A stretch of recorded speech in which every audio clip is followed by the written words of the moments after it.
இன்னைக்கு நெட்ஃப்ளிக்ஸில் புதுசாக ரிலீஸ் ஆயிருக்க நோ டெல் டு டெல் அப்படின்ற கொரியன் சீரீஸோட எபிசோட் 1ஓட ஷார்ட்டான ரிவ்யூ தான் பார்க்க போகிறோம். நம்ம ஹீரோயின் பார்த்தீங்கன்னா ஒரு குமிஹோவா இருக்கா, 1000 வருஷமா அவள் வாழ்ந்துட்டு இருக்கா. ஹீரோயினோட ஃப்ரெண்டும் ஒரு குமிஹோவா இருந்து ஹியூமனா மாறி இப்போ ஒரு ஹியூமனை கல்யாணம் பண்ணிக்கிற போறா. இந்த சமயத்தில் ரொம்பவே சந்தோஷமா அவள் ஃப்ரெண்டை வாழ்த்திட்டு அவள் ஃப்ரெண்டை பார்க்கும்போது நம்ம ஹீரோயினுக்கு அவளோட ஃப்யூச்சர் தெரியுது. ஃப்யூச்சரில் என்னோட ஃப்ரெண்டு ரொம்பவே கஷ்டப்படுற மாதிரி தோணுது.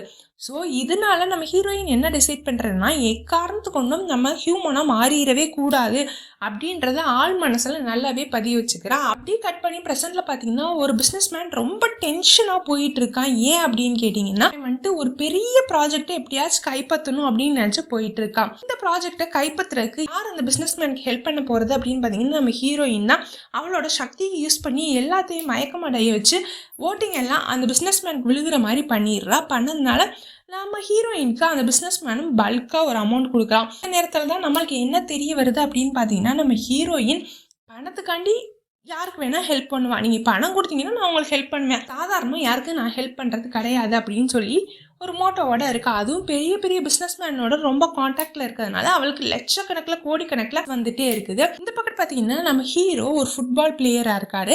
இந்த மேட்ச்சில் நம்ம ஹீரோ பயங்கரமாக மாசாக விளையாண்டு கோல்லாம் போட்டுட்டு இருக்காரு. அதை ஒரு டீம் மெம்பர்ஸ் பார்த்துட்டு இருக்காங்க. பட் கோச் மட்டும் ரொம்ப கடுப்பாக நம்ம ஹீரோவை மறைச்சு பார்த்துட்டு இருக்காரு. கேம் முடிஞ்சோன்னா கோச் வந்து ஹீரோவை அடி வெளின்னு வெளுத்து எடுக்கிறார். அந்த கோச் பார்த்தீங்கன்னா ஒரு பெரிய பணக்கார வீட்டு பையனை ஒரு குரூப்பில் சேர்க்கணும் அப்படின்றதுக்காண்டி தான் அந்த கமிட்டி மெம்பர்ஸை கூட்டிகிட்டு வந்திருப்பாரு. பட் அந்த நேரத்தில் நம்ம ஹீரோ கோல் போட்டு ஓவர் பெர்ஃபார்மன்ஸ் பண்ணி அவர் அந்த ஸ்பாட்லைட் வாங்கினதுனால அந்த கோச் ரொம்பவே கடுப்பாயிடுறாரு. போட்டு அடின்னு அடிச்சு வெளுத்துட்டு இருக்காரு. நைட்டு பார்ட் டைம் ஜாப் முடிச்சுட்டு அவங்க பாட்டியை வீட்டில் விட்டுட்டு ஃபுட்பால் கிரவுண்டுக்கு வர்றான். அந்த நேரத்தில் நம்ம ஹீரோட ஃப்ரெண்டு ஃபுட்பால் கிரவுண்டில் விளையாண்டுட்டு இருக்கான். அப்போ தான் நம்ம ஹீரோட ஃப்ரெண்டுக்கு என்ன தெரிய வருது அப்படின்னு பார்த்தீங்கன்னா, அவன் வந்துட்டு பார்ட் டைம் ஜாப் பண்ணுறான் அப்படின்னு சொல்லிட்டு, எதுக்குடா பார்ட் டைம் ஜாப் பண்ணுற அப்படின்னு கேட்டாங்கன்னா, எதுக்குடா பார்ட் டைம் ஜாப் பண்ணுற அப்படின்னு சொல்லிட்டு கேட்கும்போது, இல்லைடா நான் வந்துட்டு ஃபுட்பால் விளையாடுறதுக்கு ஷூஸ் வாங்கணும், அதுக்காண்டி தான் இந்த பார்ட் டைம் ஜாப் பண்ணிகிட்டு இருக்கேன் அப்படின்னு சொல்லிட்டு சொல்கிறான். இப்போ நம்ம ஹீரோயின் பார்த்தீங்கன்னா ஒரு பெரிய மாலில் பர்ச்சேஸ் பண்ணுறக்காண்டி வந்திருப்பா. பட் அவளுக்கு தனியாக பர்ச்சேஸ் பண்ணுறதுக்கு ரொம்பவே போர் அடிக்கும். ஸோ அங்கே ரேண்டமாக இருக்க ஒரு பொண்ணை எப்படியாச்சும் ஃப்ரெண்ட் ஆக்கலான்னு சொல்லிட்டு அவளோட மாய சக்தியை யூஸ் பண்ணி இன்னைக்கு ஒரு நாளைக்கு மட்டும் அவளை ஃப்ரெண்டாக வச்சுட்டு 2 பேரும் போய் பர்ச்சேஸ் பண்ணுறாங்க. அப்போ ஹீரோயின் பார்த்தீங்கன்னா அவளோட பழைய விஷயங்கள், அவள் எப்படி குமிஹோ ஆனா, ஏன் மக்களை பிடிக்க மாட்டேங்குது, ஏன் ஹியூமன் பீயிங்ஸை பிடிக்க மாட்டேங்குதுன்ற பல விஷயங்களை சொல்லிகிட்டு இருக்கா. அதுக்கு அந்த பொண்ணும் வந்துட்டு பதில் சொல்லிட்டு இருக்கா. இப்படி இருக்கிற நேரத்தில் தான் ஒரு ஷூ கடைக்குள்ளே நம்ம ஹீரோவும் ஹீரோவோட ஃப்ரெண்டும் இருக்காங்க. ஷூ வாங்கி கொடுக்குறான் ஹீரோவோட ஃப்ரெண்டு ஹீரோவுக்கு. நீ எனக்கு பரிதாபப்பட்டு தான் ஷூ வாங்கி கொடுக்குறக்கா நீங்கள் கூட்டிகிட்டு வந்திருக்கியான்னு ரொம்ப டென்ஷன் ஆகி அங்கேருந்து சண்டை போட்டுட்டு கிளம்பும்போது ஹீரோயினை தெரியாமல் நம்ம ஹீரோ இடிச்சிட்றான். இடிச்சோடனே நீ ரொம்பவே வீக்காக இருக்கடா அப்படின்னு சொல்லிட்டு நம்ம ஹீரோயின் ஹீரோவை பார்த்து சொல்கிறா. போமா நீ வேற அப்படின்னு சொல்லிட்டு அவன் கடுப்பில் கிளம்பி போயிடுறான். ஹீரோட ஃப்ரெண்டை பார்த்து ஹீரோயினுக்கு ஒரு விஷுவல் வருது. ஃபுட்பால் பிளேயராக இருக்கிற மாதிரியும் ரொம்ப ஃபேமஸாக இருக்கிற மாதிரியும் எல்லாரும் அவனை செலிப்ரேட் பண்ணுற மாதிரியே தோணுது. ஸோ அந்த ஒரு நாள் ஃப்ரெண்டு கிட்ட நம்ம ஹீரோயின் என்ன சொல்கிறான்னா, அந்த ஹீரோக்கு பக்கத்தில் போகிறான்ல அந்த பையன், பாரு அவன் கூடிய சீக்கிரத்தில் பெரிய செலிப்ரிட்டியாக வரப்போகிறான் அப்படின்னு சொல்லிட்டு சொல்கிறான். உன்னோட டியூட்டி முடிஞ்சிச்சு போயிட்டு அப்படின்னு சொல்லிட்டு ஹீரோயினும் அந்த பொண்ணை கழட்டி விட்டுட்டு நடந்து போயிட்டு இருக்கும்போது திடீர்னு அப்படியே அந்த இடமே கடுப்பாயிருது. ஏன் அப்படின்னு பார்த்தீங்கன்னா, காட் நம்ம ஹீரோயின் கிட்ட பேச வந்திருப்பாரு. ஹீரோயினை பார்த்து நீ எப்படியாச்சும் ஹியூமன் ஆகிற வழியை பாரு, இல்லை அப்படின்னா நீ சீக்கிரமாகவே செத்துருவா, இல்லாட்டி உன் பவர் எல்லாம் கொஞ்சம் கொஞ்சமாக மறைய ஆரம்பிச்சிடும் வான் பண்ணிட்டு அந்த இடத்த விட்டு போயிடுறாரு. அந்த ப்ராஜெக்ட் கிடைச்ச ரொம்ப சந்தோஷத்தில் பயங்கரமாக குடிச்சிட்டு அந்த பிஸ்னஸ் மேன் காரில் ட்ராவல் பண்ணிட்டு வந்துட்டு இருக்கையில ஹீரோவோட ஃப்ரெண்டை தெரியாமல் காரை ஏற்றி அடிச்சிடுறான். இதை பார்த்து நம்ம ஹீரோ அந்த காரை சேஸ் பண்ணிக்கிட்டே போயிட்டு இருக்கும்போது அப்படியே அந்த கார் நம்பரையும் நோட் பண்ணிட்டு எப்படியாச்சும் நம்ம ஃப்ரெண்டை காப்பாற்றணும் முதல்ல அப்படின்னு சொல்லிட்டு ஃப்ரெண்டை கொண்டு போய் ஹாஸ்பிட்டலில் சேர்த்துட்டு அப்படியே போலீஸ் ஸ்டேஷனுக்கு போகிறான்.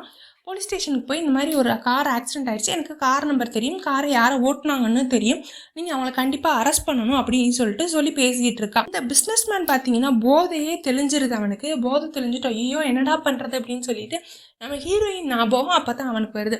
வந்துட்டு நம்ம ஹீரோயினை திரும்ப கூப்பிட்டு அவர்கிட்ட ஹெல்ப் கேட்குறான். அதுக்கு நம்ம ஹீரோயின் என்ன சொல்கிறான், நான் 10 வருஷத்துக்கு ஒரு தடவை தான் ஒருத்தவங்களுக்கு ஹெல்ப் பண்ணுவேன் அப்படின்னு சொல்கிறான்.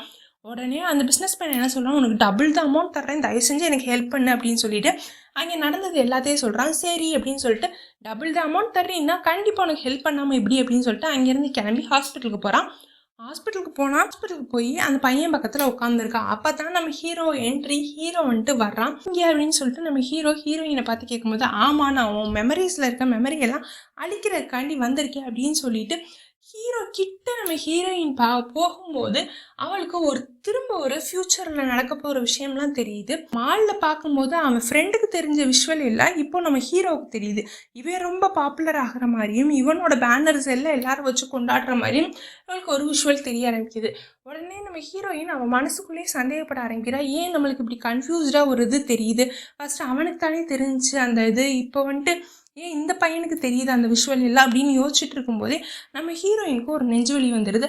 அப்படியே நெஞ்சை பிடிச்சிட்டு கீழே விழுகிறா. கீழே விழுந்தா அவளோட 9 டெய்ல்ஸும் வெள்ளையர்னு அப்படி வர ஆரம்பிச்சிருது. அதை பார்த்து நம்ம ஹீரோவுக்கு செம்ம ஷாக் ஆகுது. அப்போ தான் நம்ம ஹீரோயினுக்கு அந்த கடவுள் சொன்னது ஞாபகம் வருது. அதோட இந்த எபிசோடை முடிச்சுட்டாங்க. இந்த சீரீஸ் பார்க்குறதுக்கு ரொம்பவே நல்லா இருக்குது. நீங்கள் இந்த சீரீஸை கண்டிப்பாக மறக்காமல் ட்ரை பண்ணி பாருங்கள். இல்லை அப்படின்னா நான் உங்களுக்கு எபிசோட் ரிலீஸ் ஆக இந்த மாதிரி ஷார்ட் ஸ்டோரிஸ் போடுறேன். கண்டிப்பாக எப்படி இருக்குன்றதை பார்த்துட்டு எனக்கு கமெண்ட் செக்ஷனில் சொல்லுங்கள். நெக்ஸ்ட் வீக்கில் மீட் பண்ணலாம். பா.